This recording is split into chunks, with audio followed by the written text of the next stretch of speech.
Ball mill.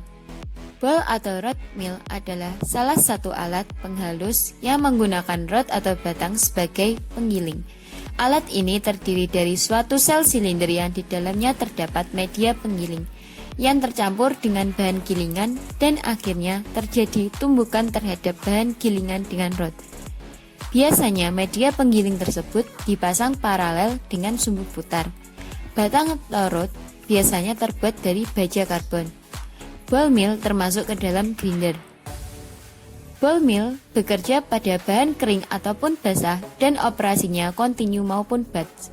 Metode ball mill berprinsip pada penghancuran bahan menggunakan sejumlah bola penumbuk dalam sebuah tabung horizontal yang berputar sehingga bola-bola akan terangkat pada sisi tabung. Kemudian jatuh ke bahan yang ditumbuk dan menyebabkan fragmentasi pada struktur bahan menjadi ukuran yang sangat halus. Produk halus dikeluarkan dengan overflow melalui lubang yang terpasang atau dihembus oleh udara.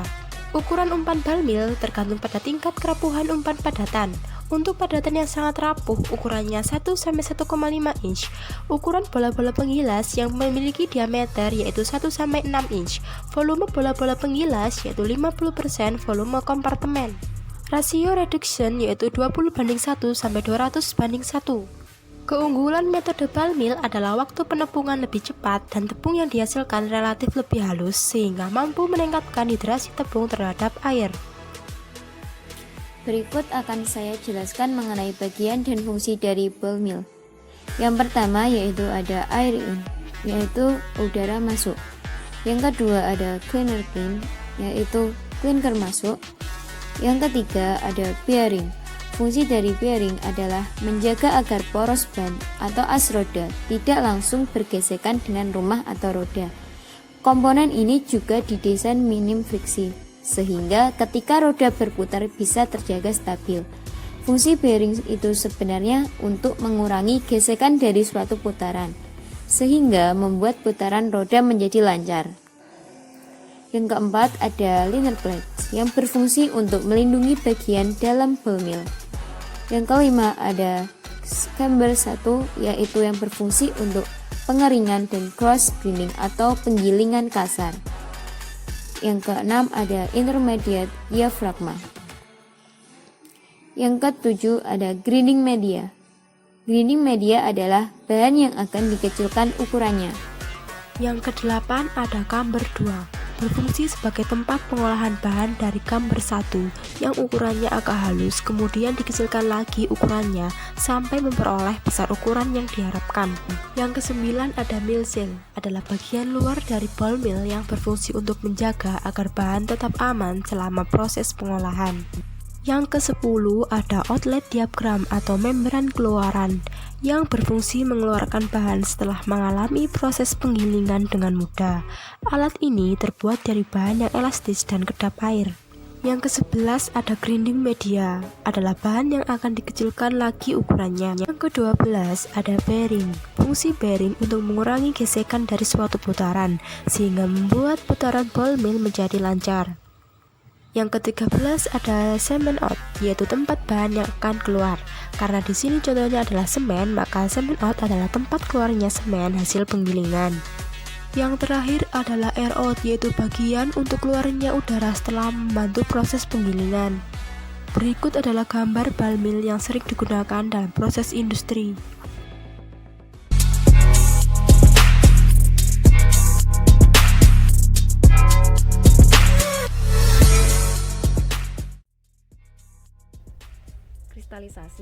Kristalisasi merupakan metode yang praktis untuk mendapatkan bahan-bahan kimia murni dalam kondisi yang memenuhi syarat, baik untuk pengemasan ataupun untuk penyimpanan. Dalam proses kristalisasi di sini, kita menggunakan alat yang dinamakan dengan kristalizer. Kristalizer adalah alat yang digunakan untuk memperoleh atau membuat kristal dari larutannya. Oleh karena itu, larutan yang akan dikristalisasi harus dibuat lewat jenuh terlebih dahulu, dengan jalan penguapan atau pendinginan. Kristalisasi tidak dapat terjadi tanpa supersaturasi terlebih dahulu. Kristalisasi merupakan peristiwa pembentukan kristal-kristal padat dalam suatu fase homogen, baik itu dalam pembuatan partikel padat di dalam uap, seperti dalam hal pembuatan salju, atau pembuatan partikel padat di dalam lelehan cair. sebagaimana dalam pembuatan kristal tunggal yang besar maupun kristalisasi dari larutan cair, misalnya pembuatan garam. Peristiwa kristalisasi ditandai dengan terbentuknya kristal padat. Masih kurangnya alat kristalisasi yang dapat digunakan pada suhu yang titik didih yang sangat tinggi, oleh sebab itu adanya alat surface cooled crystallizer.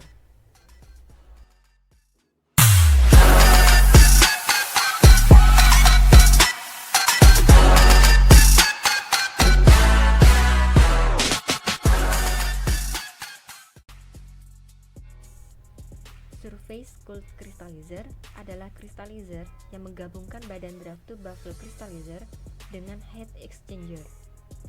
Perbedaan dengan jenis crystallizer lainnya ialah karena pada saat di badan crystallizer terbentuk campuran kristal dan cairan induk, maka akan terjadi tumbukan antara cairan dengan kristal, sehingga suhu campuran akan meningkat. Maka untuk mendinginkannya diperlukan medium pendingin. Crystallizer ini menggunakan prinsip pendinginan, karena kristalisasi dapat terjadi melalui pembekuan atau solidification.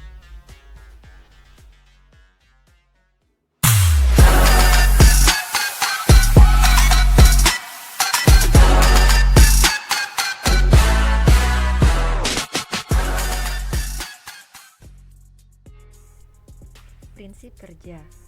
Crystallizer jenis ini menggunakan prinsip sirkulasi cair antara larutan induk, di mana umpan maupun hasil kristalisasi akan masuk ke dalam shell dan tube heat exchangers untuk didinginkan.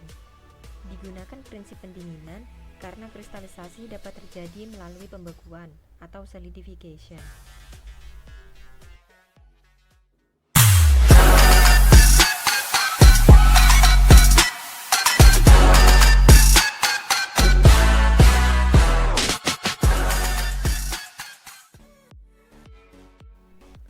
Bagian-bagian alat. Body crystallizer berfungsi sebagai tempat terjadinya proses kristalisasi. Skirt baffle dirancang untuk menyimpan kelebihan pada kristal halus untuk dipisahkan dari ukuran magma dan kontrolan densitas laru. Circulating pump, pompa untuk mensirkulasikan larutan. Circulation pipe, pipa tempat terjadinya proses sirkulasi. Feed inlet, tempat masuknya feed. Cooler terdiri dari dua, yaitu coolant inlet atau pendingin masuk dan coolant outlet, pendingin keluar. Mother liquor outlet merupakan tempat keluaran mother liquor. Yang terakhir yaitu product outlet merupakan tempat keluaran produk kristal.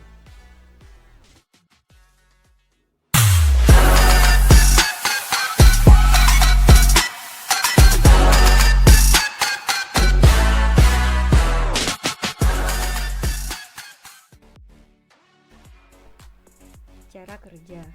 Umpan masuk ke dalam medium pendingin dan akan mengalami proses pendinginan. Kedua, dengan menggunakan circulating pump, feed yang masuk ke pendingin atau cooler akan mengalami sirkulasi atau dipaksa naik ke dalam crystallizer. Slurry diambil dari badan crystallizer dan kemudian didinginkan sebelum dipompa kembali di dalam tubuh crystallizer.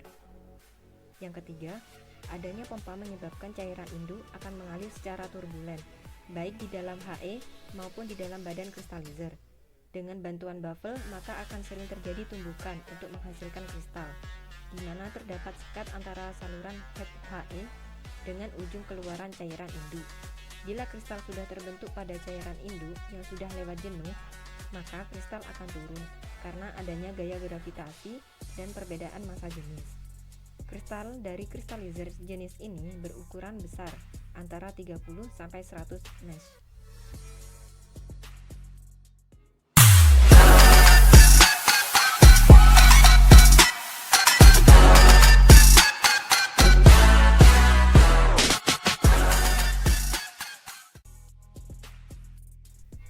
Kelebihan dan kekurangan. Kelebihan surface cooled crystallizer. 1. Merupakan jenis crystallizer yang dapat digunakan untuk operasi larutan yang memiliki titik didih yang sangat tinggi. Kedua, dapat beroperasi pada suhu rendah dibandingkan dengan evaporator vakum, tidak memungkinkan beroperasi pada suhu rendah. Kelemahan surface cooled crystallizer. Jika terjadi kesalahan penurunan suhu, terjadinya kristalisasi pada proses pendinginan tidak berlangsung secara optimal. Oleh karena itu, panjang untuk pertukaran panas pada He dan kecepatan umpan serta recycle kristalisasi sangat diperhitungkan, sebab maka pompa untuk sirkulasi sangat dikontrol dengan baik. Karena pompa itulah yang menciptakan laju alir di samping bukan valve.